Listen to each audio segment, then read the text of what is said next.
Okay, welcome back to Talkin Knicks. I'm Tom Piccolo, recording this on a Sunday evening, the day after the Knicks. They got trounced. They got just blown out in Miami by a score of 86 to 105. The series is now 2-1 in favor of the Heat. So we're going to talk about sort of what went wrong and what we hope to see in Game 4, which will be tonight, as you're listening to this. So let's do it. Let's talk Knicks. All right, I'm joined today for the first time in a while, I think, by both the Poon brothers at the same time, Kenney and Greg. Greg, I'll start with you because I saw Kenney earlier today. Greg, how are you? I'm doing well. It's nice weather outside. Had a Central Park day. Went there, sat there.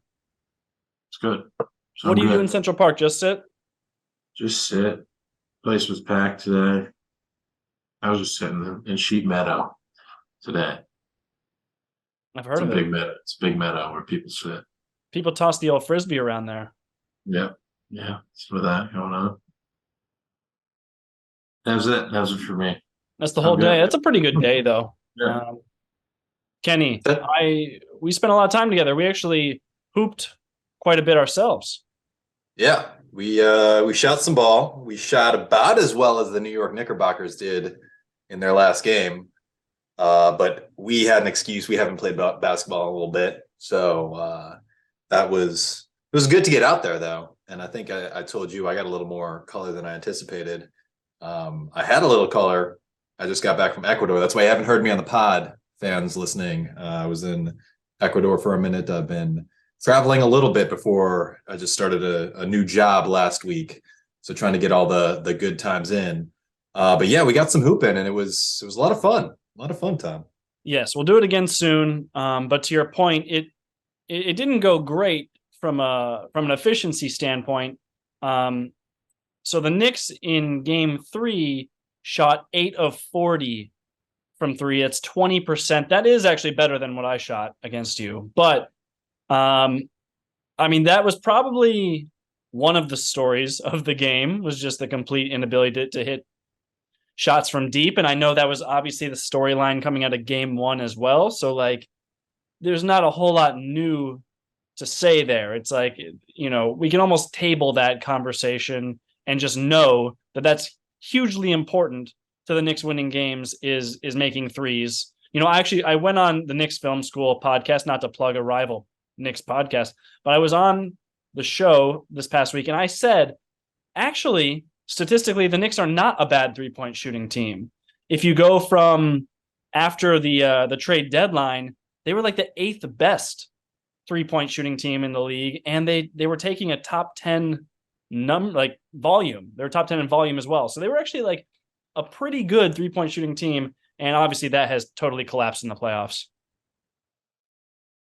Yeah, and I think we talked about this a little bit today. I think the Knicks have some guys who are known as good shooters. I think Emmanuel Quickly and Quentin Grimes come to mind, who have not been shooting well.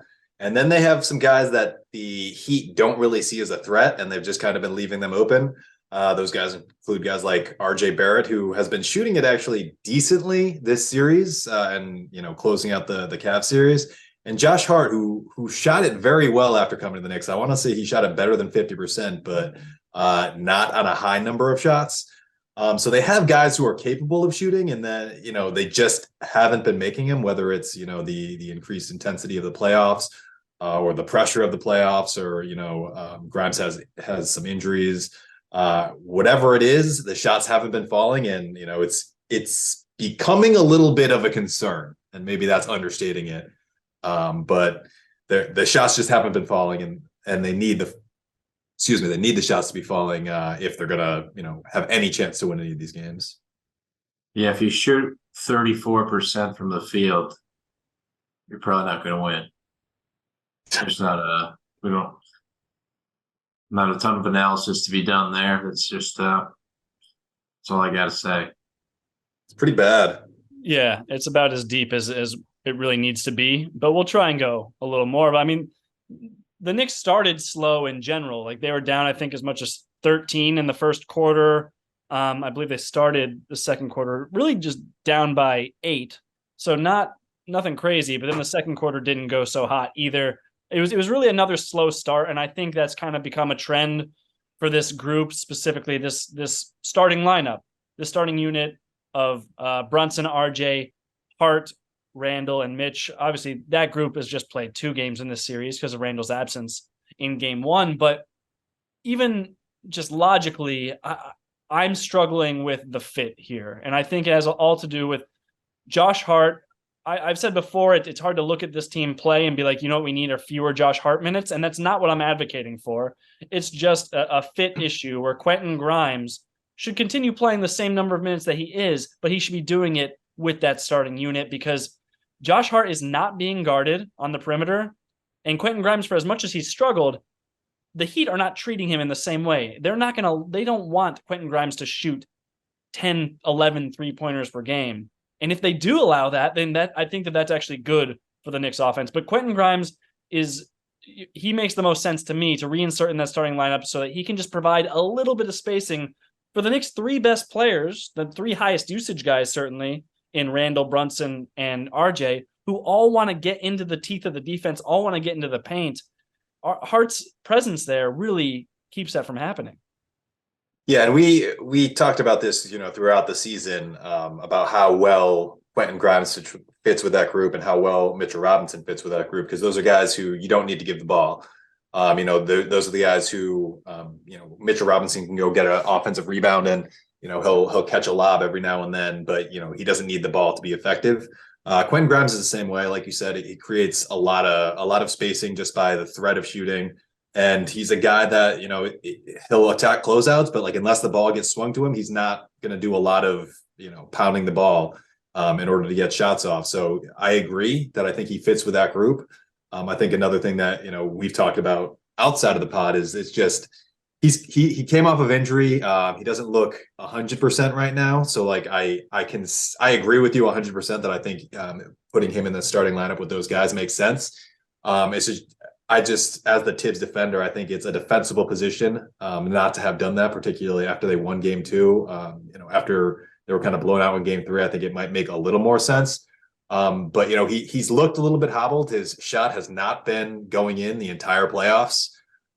So I just don't know whether there's stuff we don't know about in terms of how injured he is or what the deal is there. But I agree that if he is with that starting unit, it creates a little bit more spacing, and it might get him a few easier opportunities while moving Josh Hart to that bench unit. The bench unit was atrocious last game. Yeah, I definitely want to get to that bench unit, and you're right. I do think that Josh Hart's presence there would be helpful. But and again, my point is less about Quentin Grimes' production and more about just how the defense treats him. Because you're right, he has not shot the ball well at all in these playoffs, but he's still treated that way, and I think that's kind of what's going to be more important for the Knicks stars. And I think just the one point I was making is that he's a little bit hobbled and he hasn't been playing that well. So I after winning game 2, I can see the defensible position of keeping the guys who won that game in the same rotations, but now I am less tied to that. Just because there's so little room for error in the playoffs. And, if this was the regular season, I say, absolutely, you need to do that. You need to throw them out there. But when you have the possibility of going home, if you lose a couple more games, then it's a little tighter and you don't want to take those risks. I just think, and even if it doesn't start, Kenny, I know the Strickland had that tweet about how that starting unit, the unit that started for so much of the regular season and, brought us a lot of success, hasn't played together at all. 0 minutes. And yes, Quentin Grimes' injury definitely factors into that, but we got to see a look in game 4. Greg, what do you think? Quentin Grimes, are you down with him getting back into the starting unit? Yeah, that sounds about right. I mean, that was the starting unit the second half of the year after the post-trade deadline. Josh Hart was always coming off the bench. The only reason he got inserted into the starting lineup was because of the injury. But then, Josh Hart is tasked with defending Donovan Mitchell, and he did a good job of doing that. And the Knicks won that in 5, so they stuck with it here in this one, especially with Grimes coming off injury. But that was the starting lineup. That's more it's more of an aberration that Josh Hart is the one starting. So we should just begin back to what got us here. Yeah, and I think that one other thing I forgot to mention, and we've talked about separately, is I think one of the reasons Josh Hart might be starting is just because of the strength of Jimmy Butler. Quentin Grimes is a great defender. Jimmy Butler is just a force, though. He's a very strong defender, and Josh Hart, he's a very strong, offensive player, and Josh Hart has a little more strength in guarding, bigger players. And, to be fair, Josh Hart has also done a commendable job on Jimmy Butler this series. So I think that might be another part of the reason. But like you said, if you're keeping about the same minutes for both of them, I think it doesn't make a ton of sense not to at least try that out. But again, as the Tibbs defender, I can see why he is doing what he's doing. I'm not going to say and I think it's the worst plan. It's just, your point is well taken about Hart defending well on Butler. But the issue has not been the defense, right? Like the Heat won, scoring 105 points in this one. The Knicks scored 86, and the offense has really been the problem. So I think to juice that, we talked about on the flip side too. Josh Hart's presence in that second unit could help Obi Toppin get going in transition. We know Josh Hart likes to grab and go, push the ball.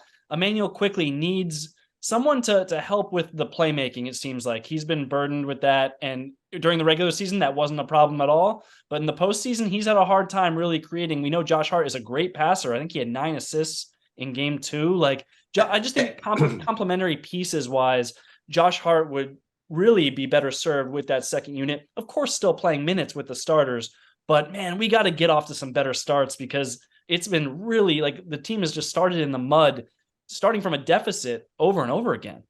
Yeah, and one thing I just want to add on to what you were just saying, and it was a little bit of a surprise development after Josh Hart came over, is he was bringing the ball up a decent amount of the time with Emmanuel quickly on the floor, like playing the, I guess, designated point guard position, which was interesting. And like you said, Emmanuel quickly thrived in that role, and having Josh Hart alongside him. So that's a great point on your part.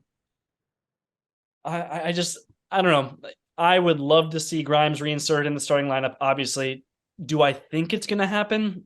I'm not all that confident that it's really going to happen. But I don't know. Do you guys think, like, odds wise, do you think it's really going to happen? I think like I said, after game 2, after you win a game, I don't think you're going to change things up, even though they won against a team without Jimmy Butler. I could see it happening after last game. But still, like, the fact that Grimes has not been able to make a shot this entire series, I think he made 1 last game and maybe 1 before that. It doesn't bode well for, inserting him into that lineup when he's not doing much, but to your point about spacing, it makes sense. So I'm 50-50. I wouldn't be shocked if it happened, but I think it's more likely than not that the lineup stays the lineup. Greg, you think doesn't sound like you're 50-50 then. Am I right? All right, everybody. It's good. I think I'll probably change the lineup. I mean, once you get smoked like they just got smoked, something's got to change. So even if it's just symbolic more so than him actually believing in the lineup. Yeah, and I think someone asked him about adding Fournier or Derrick Rose to the lineup, and he said he doesn't answer any questions. Tibbs doesn't. So he basically just said, like, we'll see what happens. Like, everything's on the table right now. So if you want to read into that, even though that's just what Tibbs would say no matter what, that's some fodder for you. I mean, that's just a dumb question. It's a pretty wild question. I think that that's kind of a last resort thing. I don't know that we need to go there, but I mean, I think the argument there would be more on the Fournier part, just because they can't hit a shot, and Fournier set the record last season for most 3-pointers by a Knicks player in a season. So like, I don't think it's likely, but I think that would be the argument for making that move. I guess we should get to other reasons why the Knicks struggled in this one. I mean, Julius Randle, after I thought playing certainly a good offensive game in game 2 and a good enough all around game in game 2, really came out and was harmful to the team in game 3. He ended up being 4 of 15 from the field, 0 of 5 from 3. He had 10 points, 2 assists to 4 turnovers. He did have 14 rebounds, but he was also just 2 of 5 from the free throw line, and he looked hobbled. He did not look good at all. At times it was hard to tell whether it was an effort thing or an injury thing. He'll never tell you it's an injury thing in interviews because I mean, I'm not sitting here questioning his toughness, but what we saw on the floor in Game 3 is not going to lead to winning basketball. He was that bad. He was probably the worst player on the floor for the Knicks on a game where everybody was bad. Yeah, and I think you and I both posted the same clip separately. I didn't see that you posted it, where we had kind of different takes on Julius Randle, whether it was effort or injury, and to me, it just looked like he was not himself. Like he was not trying to like do anything sharp or do anything with force. And Game 2, he was very forceful, like attacking. In this game, he didn't have that first step. His closeouts were like very slow, and like even coming out of the closeout, that's the clip that we posted. Coming out of that closeout, he was very slow. So like Gabe Vincent pumped and like went straight by him, and Julius Randle just kept on running in order to slow down. So to me, it seems like there's a possibility that he was just feeling pretty good after Game 2, and then something happened. Either maybe going so hard in Game 2 caused the problem, but the 3 days in between, maybe something happened there. But to me, he looked injured. He looked like he was playing injured. Greg, any thoughts on Randle? Yeah, hopefully he was injured based on what we saw. And now there was not just the one closeout you guys are talking about in the second half, but just from the very beginning, there was just like a closeout on Max Schuer's 3 in like the first 5 minutes where he just didn't look like he gave any effort whatsoever. And he wasn't the only one who wasn't moving well in the first quarter. So I don't know. I think he must still be hobbled based on what we saw. He was just he's a beast. So I can't believe that was his A game.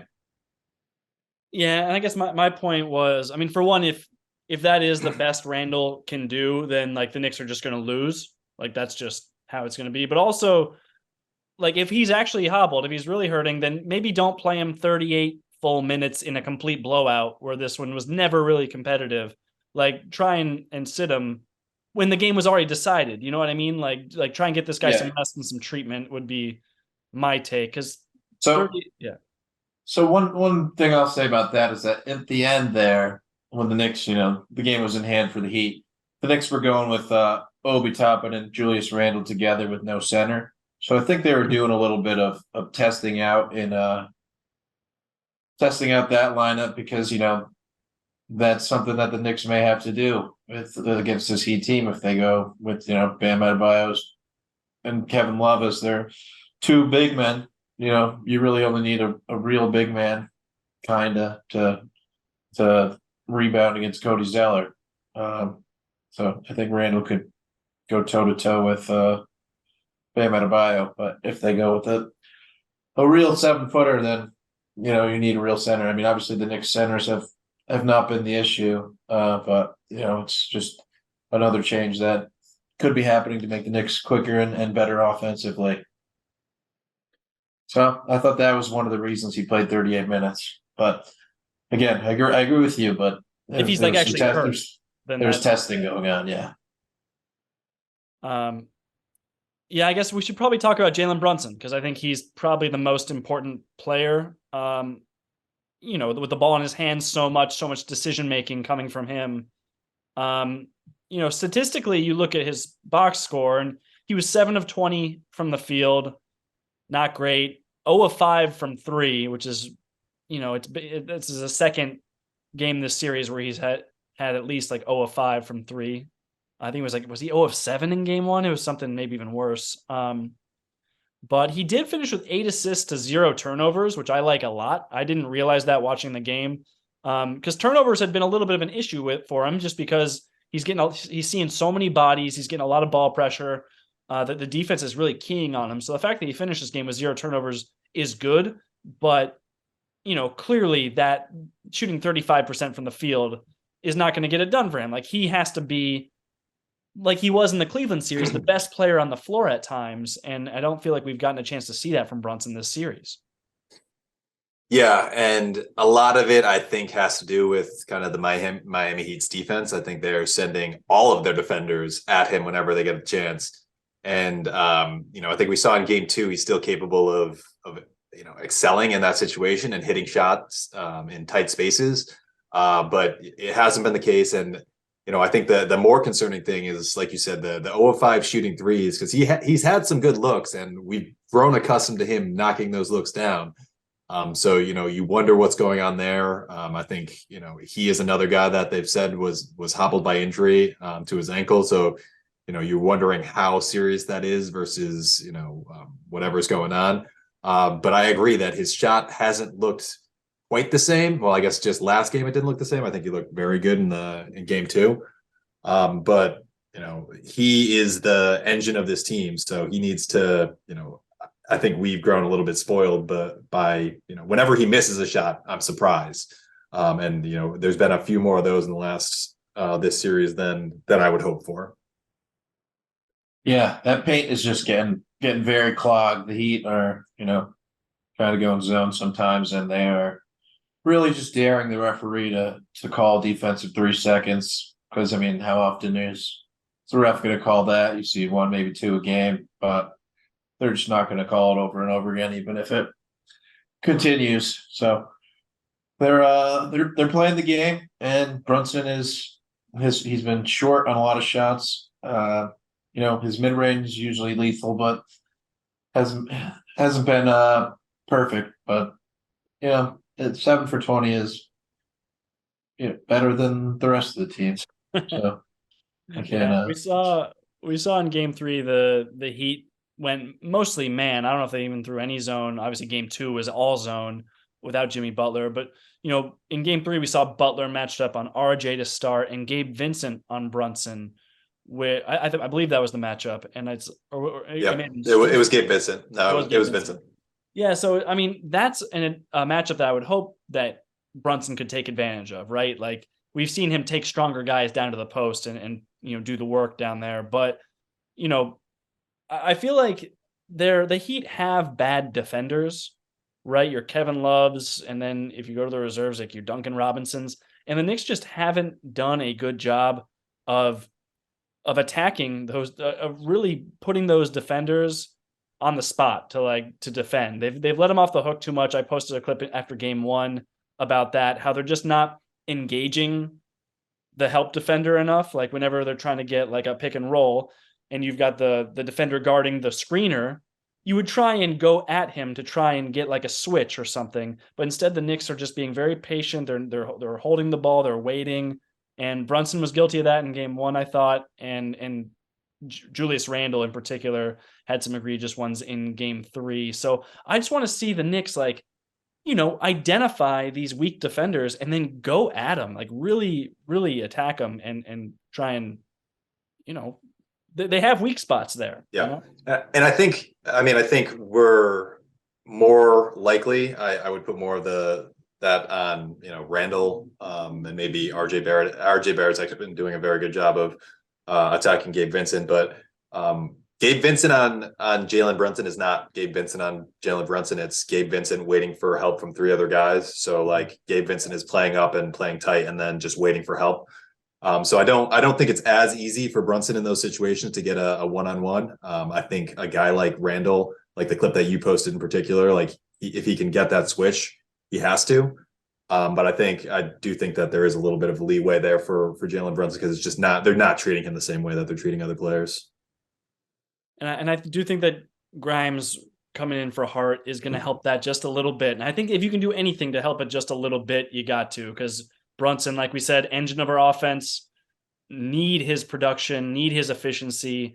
And so just any iota of a difference you can make there, I think you have to go ahead and do it.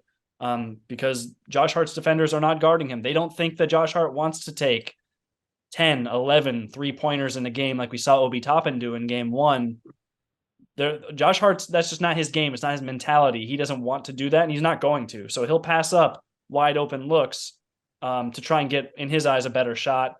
And, and I think with Josh Hart, that's a little bit, it's a little bit of a frustration, I think, for me. I don't know if other people feel the same way, because He shot pretty well from three this year. The full season, he shot 37%. And like I said, after you got traded over to the Knicks, I think it was over 50%, which obviously is not sustainable.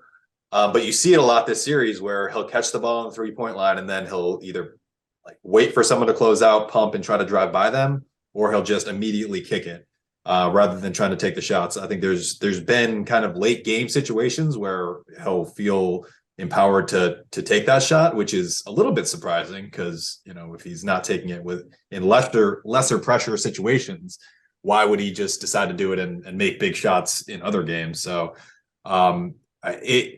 you know, that was something that some of the commentators talked about when he got traded over from Portland, is basically they said, you know, he was very hesitant to shoot. And I think his numbers before he got traded to the Knicks weren't obviously as good as the final season numbers, but, you know, he's a very capable shooter. And, you know, if they leave him wide open, I would be okay with him shooting if he's wide open. Like, I think the percentages play out that that's a good shot for him.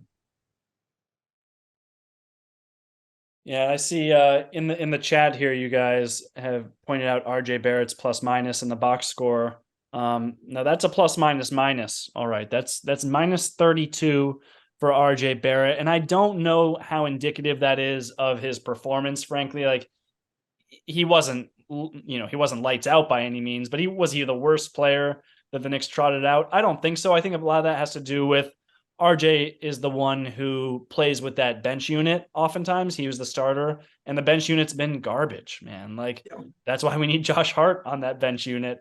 I know it keeps coming back to that for me, but you know, RJ, I'm not gonna put too much stock in that one plus minus. I know you guys weren't either, but it is jarring to see that number. Yeah, I think the most jarring thing is just how out of line it is with everybody else. Like the second worst on the team is Hartenstein, which was 18. So that's a 14-point difference. And then after that, it's Obi Toppin at minus 10, which is a 22-point difference. So just how widespread it is between that number and all the rest of the numbers is the most jarring thing. But like you said, like one game, fam, like I'm not that worried about a one game plus minus. And, you know, like you said, RJ playing with the bench unit who has been not good, particularly last game. Like it checks out that number would be bad. Guys, I mean, is there much more to say? We probably should a little earlier. Like Emmanuel quickly having the ankle injury, and he's now, I believe, either questionable or doubtful. He's one of the two. I saw that Knicks PR put out a tweet. He obviously rolled his ankle in this game. He was helped off, which is not great. I mean, doubtful. Like he hasn't played amazing. I thought in this game he showed more energy. In game 2, he had some nice floaters as well. He's starting to look a little bit more like the guy that we love, but you know, he still shot 4 of 12 from the field, 2 of 8 from 3. He has not been as effective as he was in the regular season. That's putting it lightly. But still, coming into this series, I keep harping on it. One of the Knicks' greatest strengths was their depth, and like obviously this would hurt it. And the fact that the depth has actually been the strength of the Heat has been pretty shocking to me.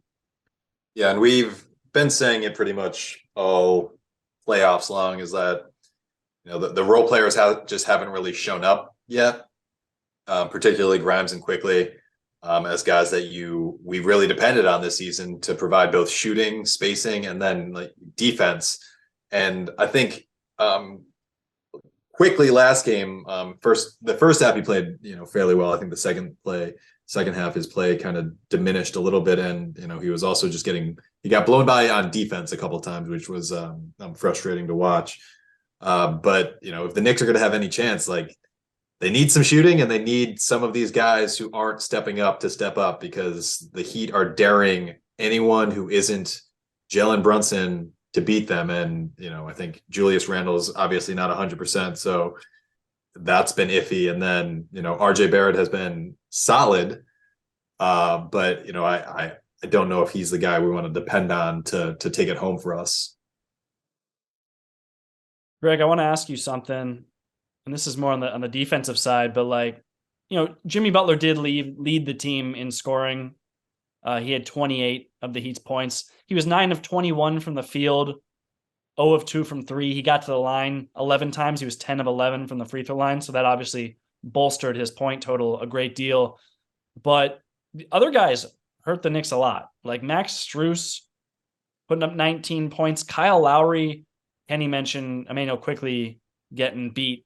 Kyle Lowry did that a couple times, just bullied him. Was like Kyle Lowry was hunting Emmanuel quickly in pick and roll, which should never happen. But some of these role players were really hurting the Knicks as well. So I don't know, Greg, what's the deal? What Max Strus? Like, come on.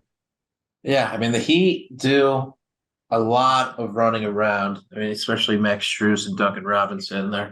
They'll be sprinting around, and the Knicks will get caught. I know it's a little bit tough when you have two bigs like Randall and especially a hobbled Randall, and then Mitchell Robinson, who are not the best at most switchable in this particular instance. I mean, normally I would trust Randall to be able to keep up with Max Strus on a switch, but sure, just right now he just doesn't look very good. So I think that's a large part of it. And then a lot of it was just the Knicks were just not good to start that game. They just were not focused. I have no idea. There was no energy. They were just walking around. The Knicks typically dominate the offensive glass, and they won the offensive rebounding in this game 14-13. Usually it'd be a much larger disparity. They lost the overall rebounding battle 50-48. So, that's another part of it. The Knicks defensively, if you're going to give them 13 extra chances, that's not something the Knicks normally do. We're usually the ones getting the offensive rebound. And so the Heat have done a good job of getting those extra opportunities against the Knicks in this series as well. So that's a big part of it as well. Those are not only you have to defend for longer, but it's also morally deflating. And, if you give someone 2-3 opportunities, they only have to shoot 50 or 33% and they score. Yeah, we should also make note, just real quick, that the Heat, it's not like they were shooting lights out on their end. They shot under 22% from 3. They were 7 of 32 and 38.9% from the field overall. I think one thing that helped them was that they shot over 90% from the free throw line. And a lot of free throws. 28 for 31 to the Knicks, 16 for 22. So a huge free throw edge there. But to Greg's point, like the Heat were obviously just the more physical team in this one. Like they out hustled, they out muscled the Knicks, and that's usually the Knicks thing. You know what I mean? Like that's what the Knicks did to the Cavs all series long, and the Heat kind of came out and did that to the Knicks in Game 3. And I need to see a switch up in like passion and like emotion from the Knicks in Game 4. I think something that we haven't talked about yet, but is worth talking about, is that the way that the game is reffed has a huge impact on the game. Because from the beginning, the Knicks were doing their best not to foul Bam Adebayo and Jimmy Butler. And they did a great job of like avoiding contact and not biting on Jimmy Butler's pump fakes and like his pump fake turnaround, whatever thing it is. And the Heat were just playing aggressively, and the refs weren't calling fouls either way. So the Knicks were playing clean and kind of getting no whistles. And the Heat were like aggressively into guys, and fouls could have been called that weren't called. So like that advantage goes to the Heat because they get easier shots because there's no contact. Whereas like if the Heat are shooting or if the Knicks are shooting and the Heat are like making marginal contact and no calls are getting called, those are harder shots to make. And we saw throughout the game that there were a lot of iffy calls going in favor of the Heat. And so like I'm not gonna blame the refs on this one because the Knicks didn't do themselves any favors, but the refs also didn't do them any favors. I think there were 3 plays where there's a pretty clear foul on the Heat, and then immediately after they called a foul on the Knicks that resulted in free throws for the Heat. One of them was Kyle Lowry running into Julius Randle at the top of the key, and then Randle fouled Lowry for shots. One of them was Bam Adebayo just like tossing RJ Barrett, and then Bam Adebayo got free throws, and then Josh Hart got a tech on that. There was a third one that I'm forgetting, but it was all bad. It was all bad, and I didn't enjoy it, and I am still unhappy about it and wish I wasn't talking about it right now. Yeah, and one thing to add on to, the way the refs call the game, changes things. But they called a moving screen on Julius Randle like the second play of the game, That was which crazy. is just like, Yeah, you're really going to call that after the Heat have been setting all their screens the way they have. And I mean, in general, that's just how people set screens. But it's just pick and choosing when you're going to call a moving screen, and calling it on Julius Randle on the second play of the game was just not something that you would typically see in an NBA basketball game. But again, I'm not blaming the refs. The Knicks were horrible. On the illegal screen point, I did post a video of just the most amazing screen assists you'll ever see, with Josh Hart's trying to get back on defense, and Bam Adebayo runs into him at half court and just like face guards him to prevent him from getting in front of, I think it's Max Strus, who got a layup against Julius Randle. It's just like pass rushing. Yeah, and it's just like they called an illegal screen on Julius Randle, and they just like let that one go. It's like, whatever. That's tough. All right, guys. I think that's kind of all I've got on this game. That was a not fun game. Didn't have fun talking about it, Tom. No. I mean, I don't think. Hopefully, people have had fun listening, but I don't. I mean, how could we expect that? I don't know. Anything else you guys want to say about Game 4? Any adjustments you want to see, or is it just like as simple as play better? I think we're on the same page about Grimes starting in favor of Hart, but beyond that, I think we've kind of beat that to death. But any other adjustments or anything like that, or is it just play better, make your shots?